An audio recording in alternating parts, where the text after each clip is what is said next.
Morning! Ngayong araw, babiyahe tayo papuntang La Union para madalaw natin yung mga mahal natin sa buhay. Ito ngayon nandito na tayo ngayon sa may NLEX. Yan, nandito na tayo sa may Bukawi, sa may Philippine Arena.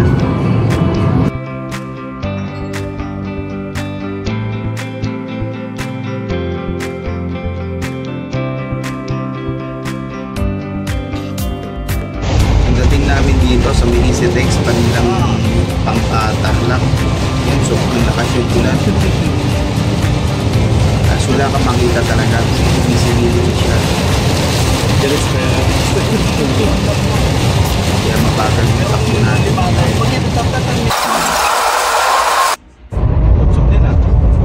Ito, nasa T-Flex tayo ngayon. Kinat natin. Kasi kanina sobrang lakas ng ulan guys, wala tayong makita. So far dito sa T-Flex, yan, maganda yung kalsada, hindi basa, walang ulan. Kaya tuloy-tuloy lang yung biyahe natin, mabilis lang. Ito, entering na tayo ng toll gate ng T-Flex. Ngayong Friday, wala masyadong babiyahe, kaya yung takbo natin, yung biyahe natin, mabilis. Walang traffic. Estimate travel time natin galing Manila to Arengel La Union is 2 hours to 3 hours. Kasi wala naman traffic, wala nang biyahe ngayon, bumabiyahe ngayon. Kaya maganda yung takbo natin.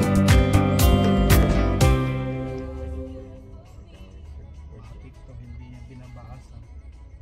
Alin dito? Ito. Ito ba yan? Makita ko.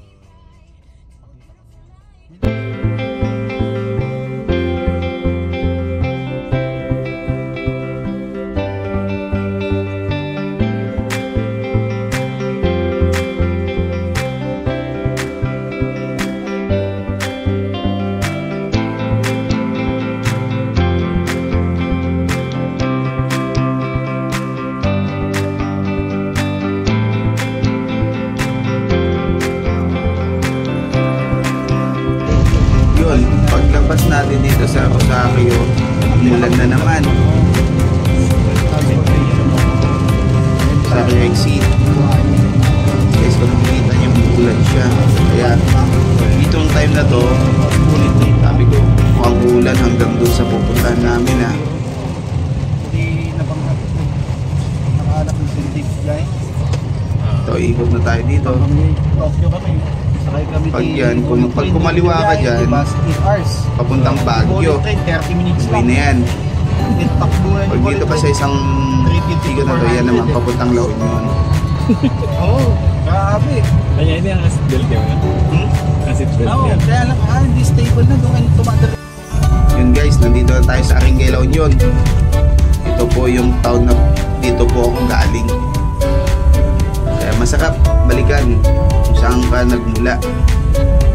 Iba yung saya, iba yung pakiramdam.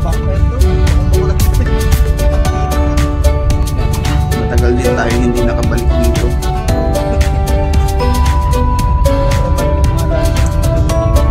Tsaka dito yung kalsada nito, sabi nga ng pinsan ko, bagong gawa. Kasi dati nung time namin dito, talagang rough road to. Pag tag-ulan talagang putik, walang nakakadaan na sasakyan. Kaya naglalakad lang kami mula bayan hanggang sa baryo namin.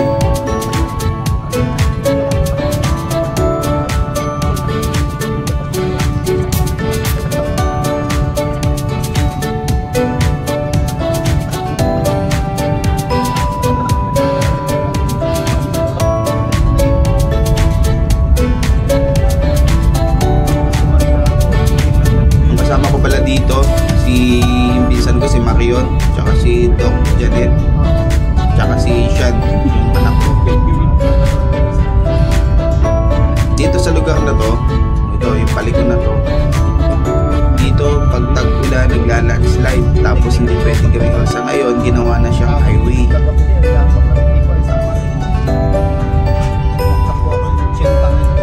Guys, so ganda na ang kalsada, tulay, bago na. Iba talaga, iba na yung mga na-develop na talaga. Kasi ang plano nila dito na nabalitaan ko is kaya ginawa siyang two-way at saka parang highway style na siya. Papakin yung may traction. Sooner is magiging connection nito ng Aringay La Union to Baguio. Kasi pag dito yung daan mo kasi pag akyat mo ng Barrio Makapato ang tawag namin doon is hindi siya masyadong mabangin pag papunta ka ng Baguio, unlike dito sa Marcos Highway. Kaya Nagilian Road, Quezon Road, mababangin yung mga lugar na yan. Dito parang inaakyat mo lang yung mga bundok, walang bangin na makita mo masyado. Ayan, tapos dito yung gas. Siding dito kasi bagong-bago yung kalsada, yung mga kurbada dito talagang dapat si semento, hindi siya yung ano, asfalto lang. Kasi yun, no? Pansin ko din, lahat may straight light na. Yung light kasi namin dito, sobrang dilim. May co-control mo manibela at the same time, mag-iikot yung gulong mo eh. Ito yung part na to yung laging may landslide, kaya kailangan i-ayusin pa nila yun. Malapit na tayo sa boundary ng Poblacion saka San Juan West o Tagaytay ang ano namin, lugar namin.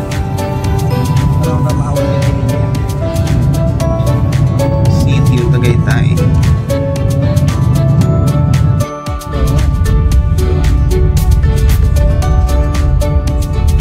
Okay, nandito na tayo sa lugar namin. Yung mga pagbalang ganyan. At sa kapde, maneho yung ganito.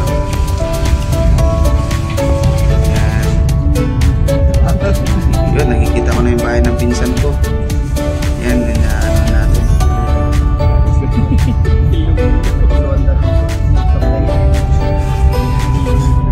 Diba, ang laki na talaga pinagbago ng kalsada. Bagong construction lang to. Dating isang sasakyan lang talaga kasya. Kung may kasalubong ka, kailangan pang huminto. Yun, yung bahay ng kuya ko. Kaya tayo tutuloy. Yan. Tapos dito naman, bahay ng pinsan ko. Bahay ni Tita Flora. Okay. Yan, papunta na tayo dun sa bahay ni Kuya.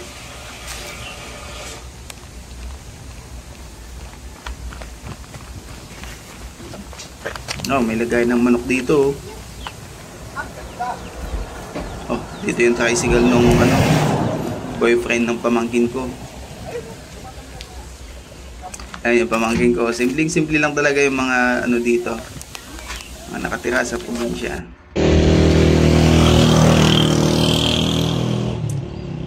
Yan yung ganda ng ano, panahon. Yan, lakad tayo. Titingin tayo kung anong meron. Biyernes Santo kaya walang masyadong tao. Lahat nagingilay. Dito sa sitio namin, guys, is halos lahat dito magkakamag-anak. Kami, mga pinsan ko, halos dito sa isang lugar lang ng sitio Tagaytay, magkakamag-anak lang. Ito yung ilog dito sa amin. Yan. Dito yung Ifugao River. Pag panahon ng tag-ulan, sobrang laki ito guys. Yung summer, kaya ganyan yan na maliit. Maraming nakukuhang talangka dyan. Mga tipo, mga ganun. Talangka madami kasi mabato. Diyan kami kumukuha.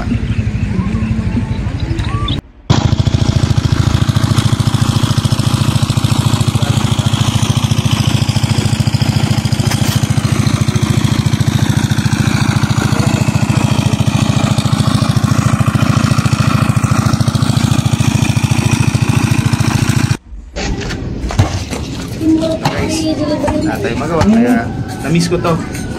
Itong part na to dito lumaki. Kabataan ko halos ang aling tapat yan. May mga tayo. Ay, syempre iba na. Bumigat na rin yung katawan natin. Kaya hindi na tayo makapaglaba ng maayos. Kasama ko pa rin yung pamangkin ko. Saka yung anak ko siya. Ano? Dalawa kayo, ako Nakalimutan ko din dito, Biyernes Santo pala, bakit yung pinagkakaroon dito? Babawal yun. Trace ako, no?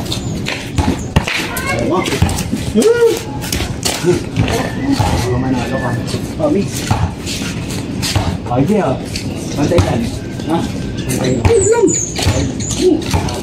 Yeah. Ayan, dalawa daw tayo. Okay. Soft drink din yun.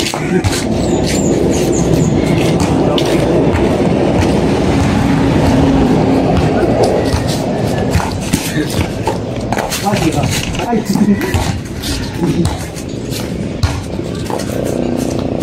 May spot. Ay! Akin, bula ko.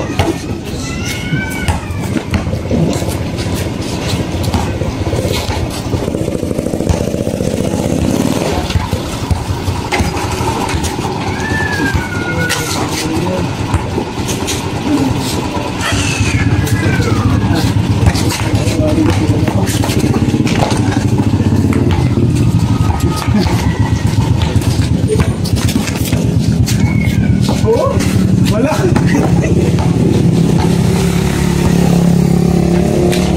Okay.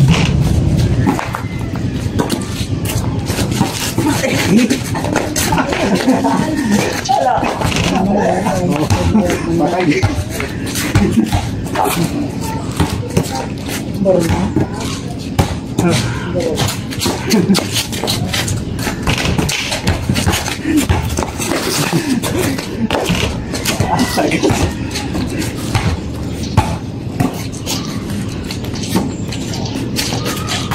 Wala ko pa.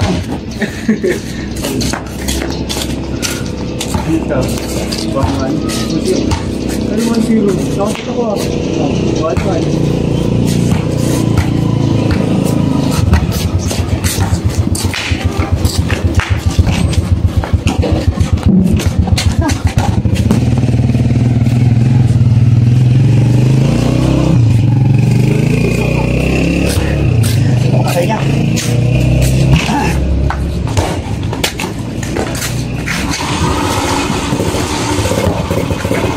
Duga mo, soft drinks yan eh.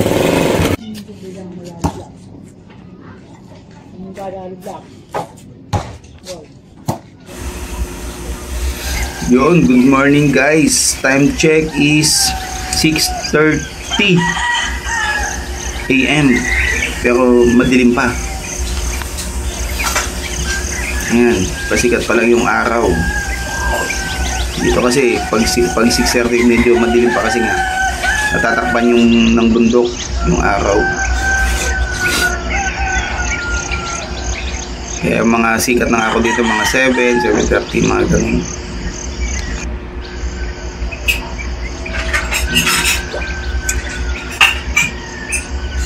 Dito malamig pa rin naman siya pag gabi at saka madaling araw, pero pagdating ng tanghali sobrang init kasi summer na nga.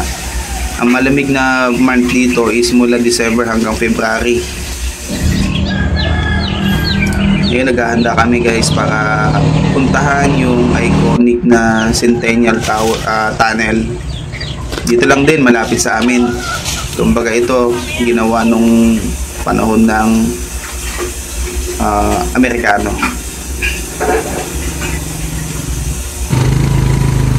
Yun, samahan nyo kami guys. Tingnan natin kung ano na itsura ng Centennial Tower Tunnel.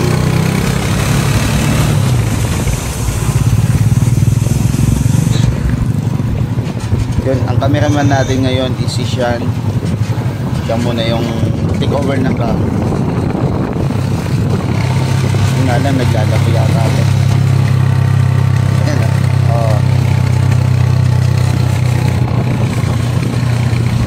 Ayan ko lang yata nakasama sa vlog ko.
May nabitawan.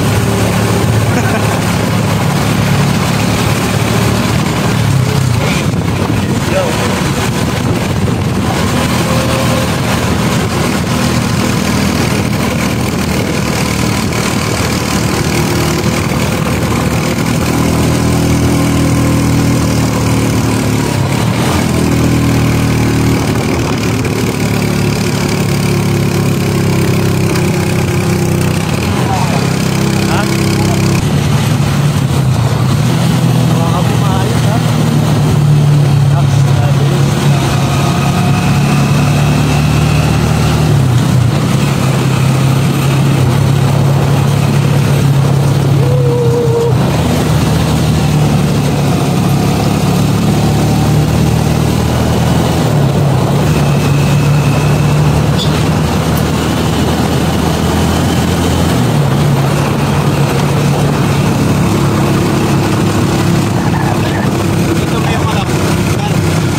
Tapos magna tayo.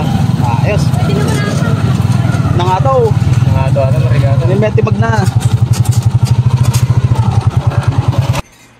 Yun, nandito na tayo guys. Aakyat tayo dito. Bali yung tricycle, iiwan na lang namin sa baba kasi medyo matarik to. Hindi kakayanin.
Noong 2013, pinangalanan siyang Aringay Centennial Tunnel. Itong tunnel na to dahil dun siya nag 100 years in the making. Ngayon, 2024 is 111 years na siya. Isa na siya sa mga pinaka matandang ginawa ng mga Amerikano nung time nila dito sa North Luzon. Kaya dapat ito is i-keep na lang siya for historical purposes, at saka isa na rin sa mga magandang tourist spot dito sa Aringay, La Union. Dahil sa unang-una, yung structure nito is ibang-iba compare sa mga structure ngayon. Kumbaga yung tibay, marami naman napagdaanan nito sa tagal ng panahon. Ayun guys, makikita natin kung anong meron dito sa loob. Ayan.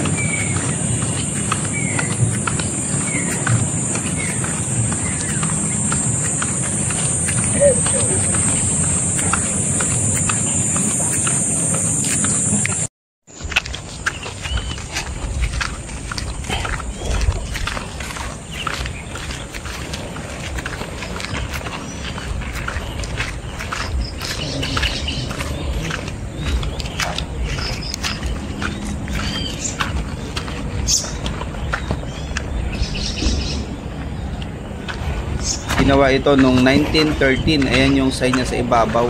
MCMXII. 1913. Kaya 100 years siya ito nung 2013. Kaya matanda na talaga siya.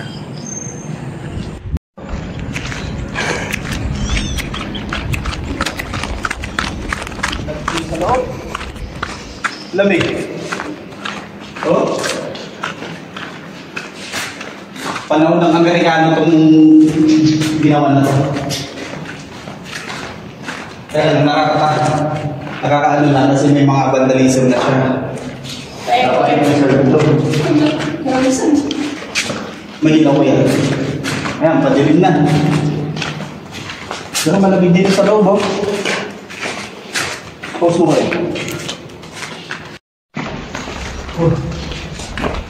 Hindi ba may ahas? Oh, May nakatira dito, ahas. may nakatira dito sa ahas. Hindi malamig.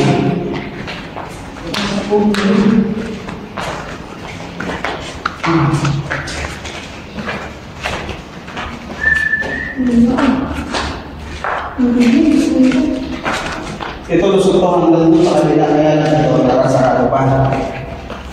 May gumugumo yung ano.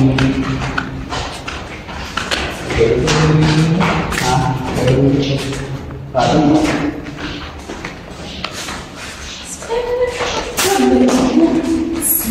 Ano ko yan? Ang sarap, no? Ang lamig, no? Iwan-iwan. Yan. Tapos na may nagmimina pa dyan. Yan, silipin natin guys yung sa kabila. Dito sa cellphone, maliwanag. Kaya lang dito madilim sa aktual. Ay, wait. May kayamanan dito. Yan. Kaya lang guys, nakakatakot na sa kabila eh.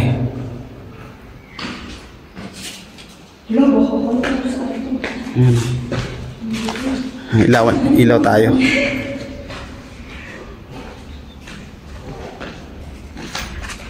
Uy, butas pala yan. Yan yung kalkalin ba yun ako. Baka ginto. Ito. Akala nila may ginto. Kaya may malalim na hukay Kaya dyan. maraming mga bukay pa dyan.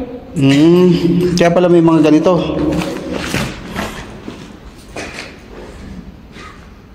Hanggang dun yan.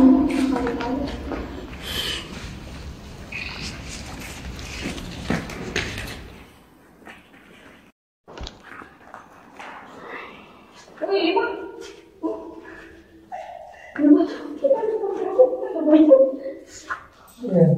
Ito lang yung masama dito kasi yung mga pumupunta dito, naglalagay sila ng vandalism dito.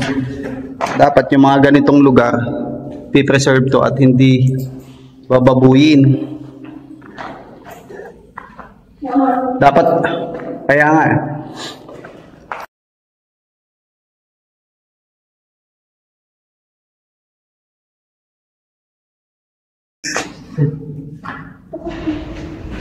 Ayan guys. Centennial Tunnel. Tingnan ko kung may balas na. Ayan guys, oh, dilim no?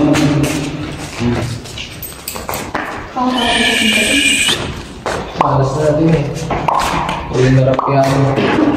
Ayan kuya. Api niya ho.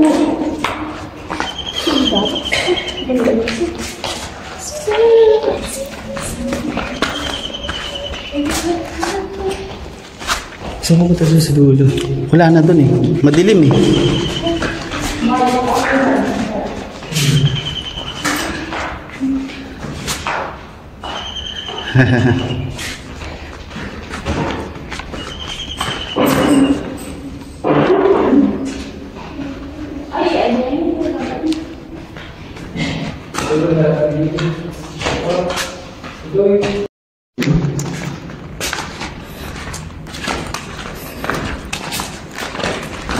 Parang mag-i-joke nito. Ito.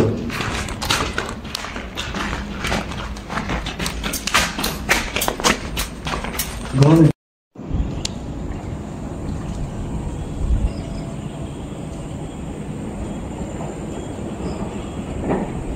Puntahan nyo na to dati. Hindi pa. Kung bata kayo.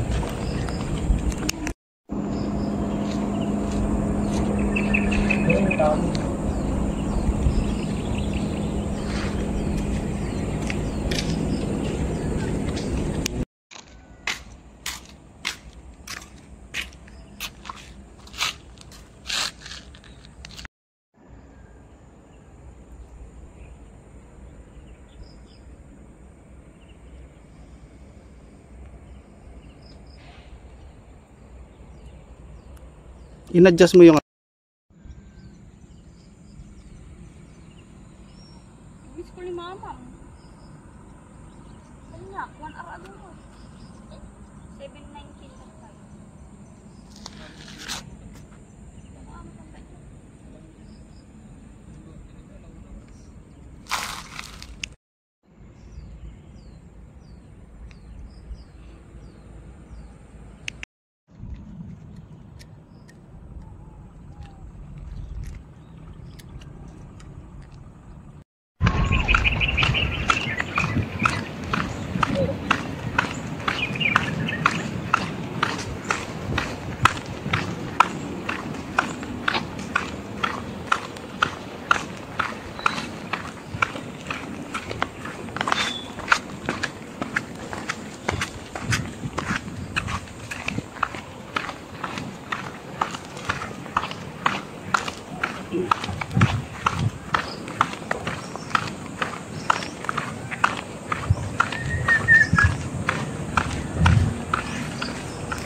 Hi guys. Yun, nakita nyo guys yung Centennial Tunnel dito sa may Aringay, La Union. Bali yan, pinatayo yan guys nung panahon ng Amerikano.